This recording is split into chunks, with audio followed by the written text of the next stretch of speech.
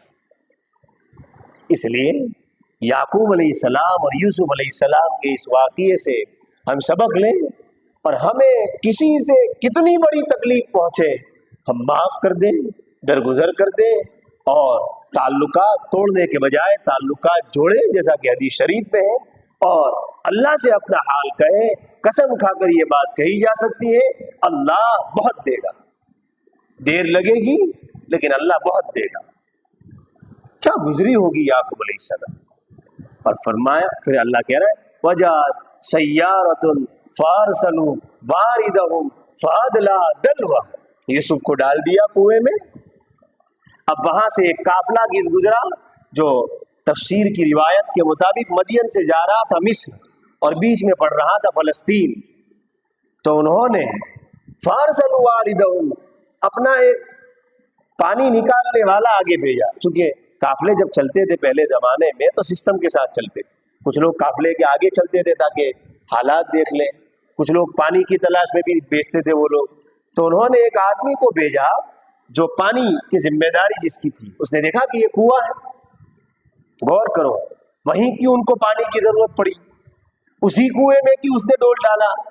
اس لیے کہ یہ سارا اتفاق سے نہیں ہو رہا، یہ بائی پلاننگ آف اللہ سبحانہ و تعالیٰ ہو رہا، اللہ کروا رہا ہے یہ سب۔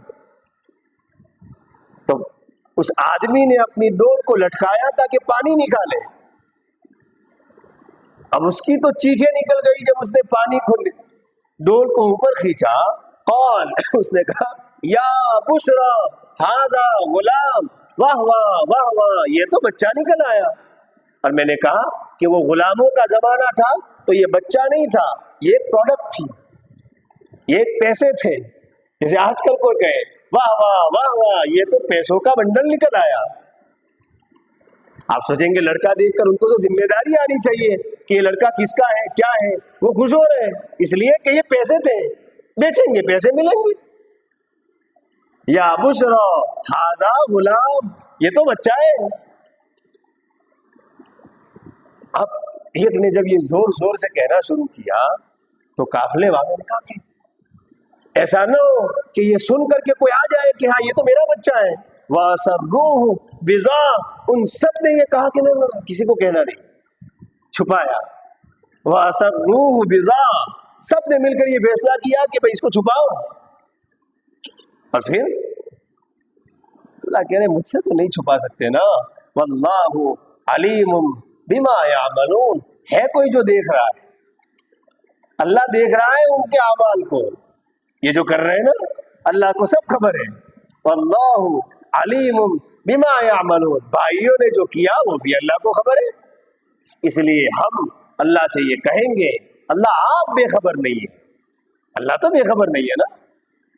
وَاللَّهُ عَلِيمٌ بِمَا يَعْمَلُونَ وَشَرَوْهُ بِثَمَنٍ بَخْسٍ دَرَاهِمَ مَعْدُودَةٍ، انہوں نے کہا کہ بس اس کو جلدی سے بیچ ڈالو، اچھے پیسوں کے انتظار میں مت رہو، جو تھوڑا بہت مل گیا اس کو بیچو تاکہ کچھ پیسے مل جائیں اور کوئی اور نہ آ جائے کہ بھئی یہ تو ہمارا لڑکا ہے یا یہ ہے وہ ہے۔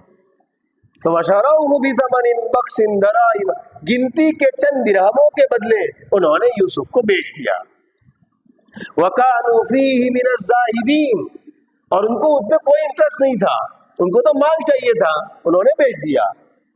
غور کیجیے یوسف علیہ السلام جیسا خوبصورت ترین بچہ اللہ کتنے میں بکوا رہا ہے؟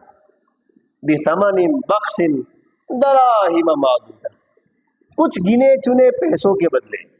اللہ ہمیں یہ تعلیم دے رہا ہے ظاہری حسن کی قیمت اللہ کے وہاں چند کوڑیوں سے زیادہ نہیں ہے۔